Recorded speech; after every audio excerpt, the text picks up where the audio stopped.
Well, alrighty. Good morning. It is. What time is it now? It's 6:35 in the morning on Wednesday, August the 2nd, 2023. And if you look closely, you'll see my beautiful cat, Rocky. He's having a sleep. There he is. I don't know what you can see. I got the phone turned around, but I'm thinking you can probably see him. If I move it around, you'll see him. Ooh. Make everybody seasick doing that, though. I don't want to make everybody motion sick, so I'll stop doing that.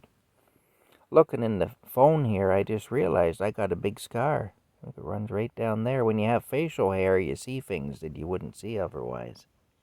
But I do. I got a scar that runs right down. Yeah, I do. But, oh well. Yeah. When I was young, there was a lot of violence when I was young. You know.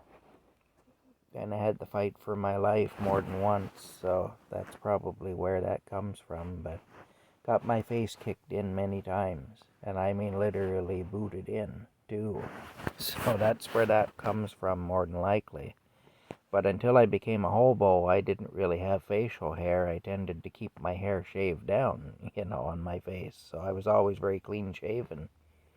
So I didn't realize I had that. Like literally, when I turned the camera around here, that's when I realized I had a scar there, and it's quite a substantial scar too. Yeah, I had no idea. Anyway, you learn something new every day. But one thing I want to talk about today, it goes back to my whole situation with the self-checkouts and so on. As I said in a previous video, I believe the self-checkouts are part of the infrastructure for what I consider to be the beast system. And that's why I don't support them. And that's why I don't participate in any of that. And here's the thing that I want to talk about. Basically, it's my philosophy of how we overcome these things. Because despite the fact that I have a violent past, and I do, I don't think that violence is the way to move forward. I really don't. There were times I was backed into a corner and I had to be violent, and I was when I had to be. I didn't like being violent, but there were times that I was. If you came and you threatened me, or you backed me into a corner, I'd become violent. But at that point, the violence was already happening. So it's not like I was initiating it or anything, but I did respond to violence with violence, and I probably still would. If I was directly threatened, I probably still would. But here's the thing, and believe me, I got my ass kicked as often as I won. I mean, I won fights, but I lost a lot of fights too. But what I found is I became more trouble than I was worth to the bullies because I would fight with them. And so the bully generally is a lazy person and a coward, and they just want you to back down. They want to win by default. So if you fight with them, well then, even if they beat you, and even if they beat you severely, and believe me, I took some savage beatings because I wouldn't back down from bullies. That's probably where this scar came from. Because when I say I had my face kicked in, I'm not kidding. I had my face kicked in. You can probably tell to look at me. I look like a guy who's had his face kicked in. But the thing is, ugly as sin. But here's the thing, though. What I learned, based on all that, is that sometimes violence is necessary, but the solution is not necessarily violence. And my approach to all this stuff is non-cooperation.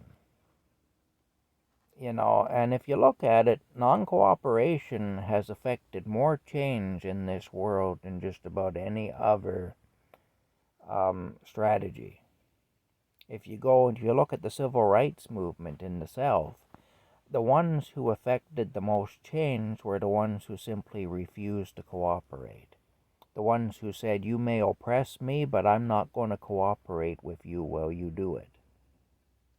I'm not going to go along with the idea that I can't sit at a lunch counter because of the color of my skin, or I can't vote because of the color of my skin, or I can't ride on the bus, or I have to ride at the back of the bus, or whatever, because of the color of my skin, or I can't drink from that water fountain because I'm of a different race than you, and so on.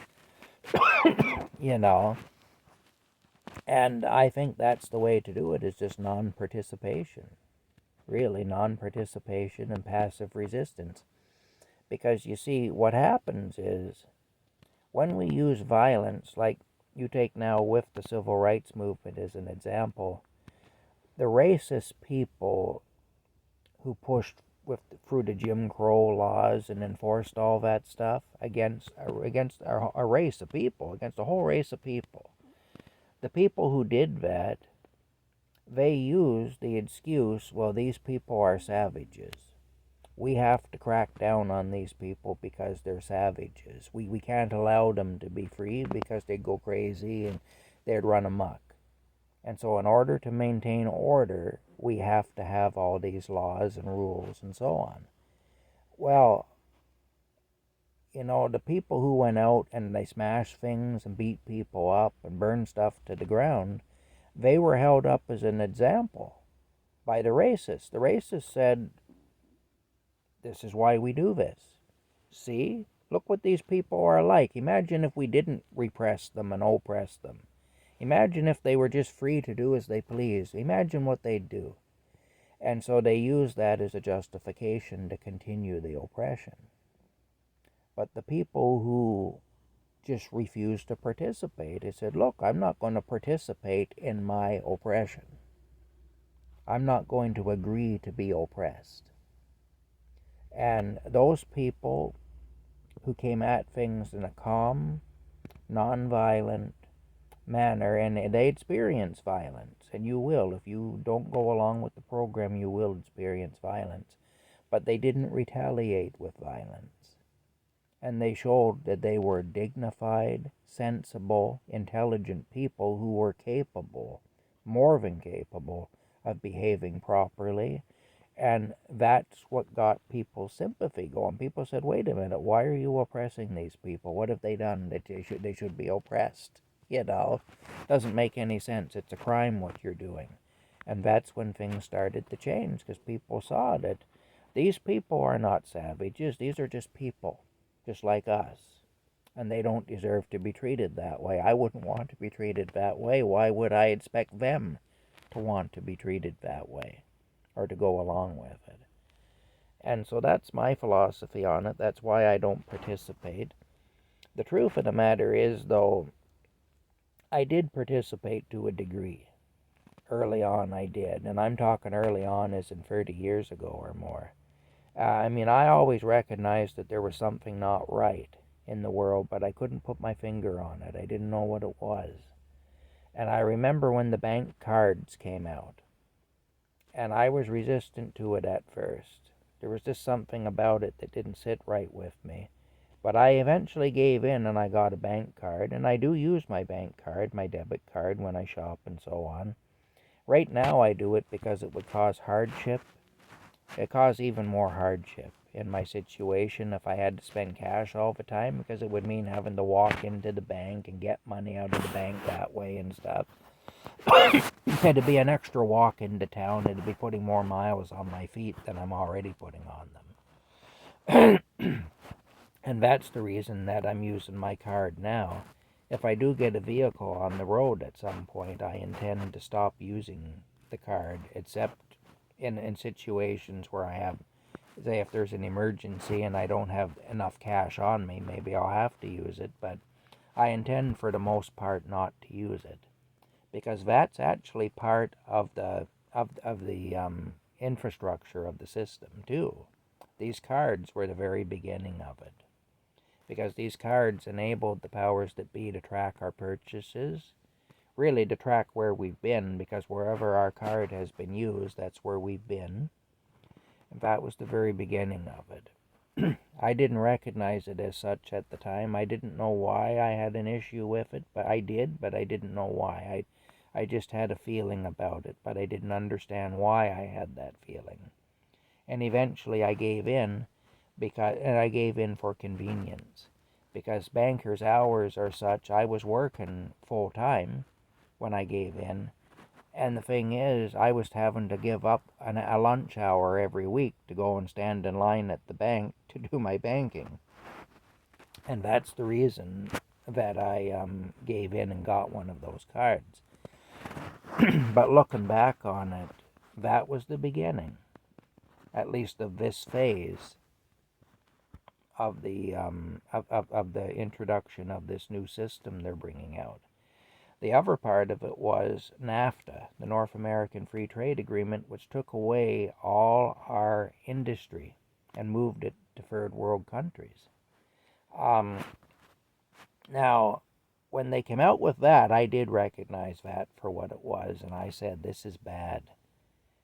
And people said, no, it's not, because we're going to be able to go shopping in the United States and not have to pay duty, which turned out not to be true. You still do have to pay duty, although I think you pay less duty now or something. I don't know.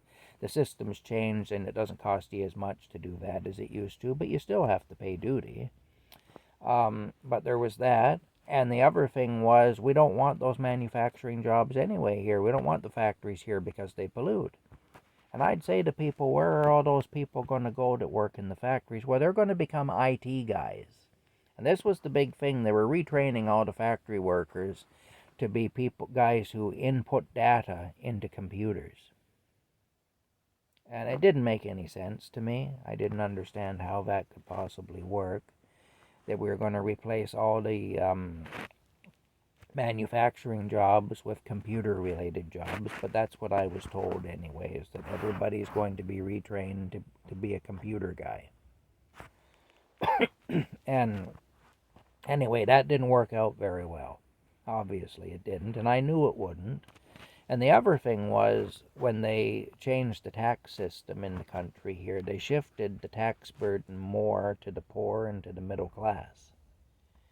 And when they did that, I said, this isn't good, especially with the sales tax. They really shifted the tax burden with the sales tax to the poor people.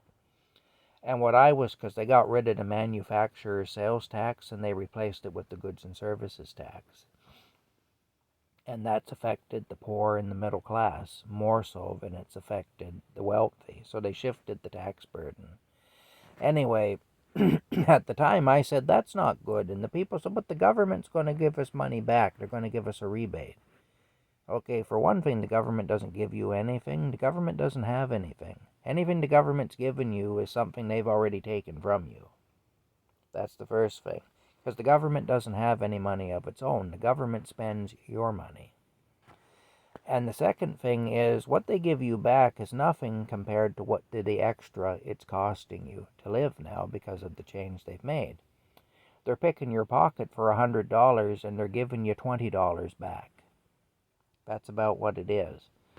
And so I saw that early on, and I spoke up, and I was told that I was an asshole, basically, for saying anything. People didn't want to hear it. So here we are. 30 years later, here we are.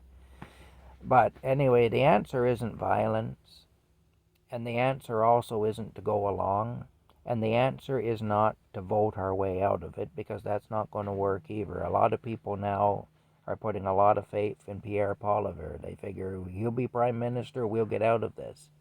No, we won't. Not with him.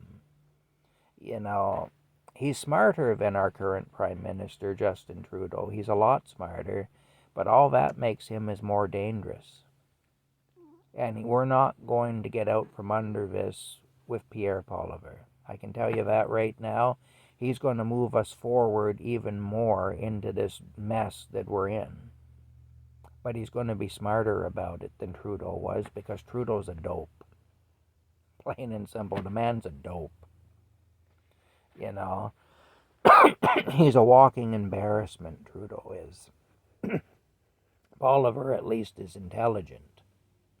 But, an intelligent adversary is a dangerous adversary. You're much better off if your adversaries are stupid. So, really, again, we're not going to vote our way out of this. That isn't going to happen. The only way we're getting out of this is through non-participation. And that's the reason that I don't use self-checkouts.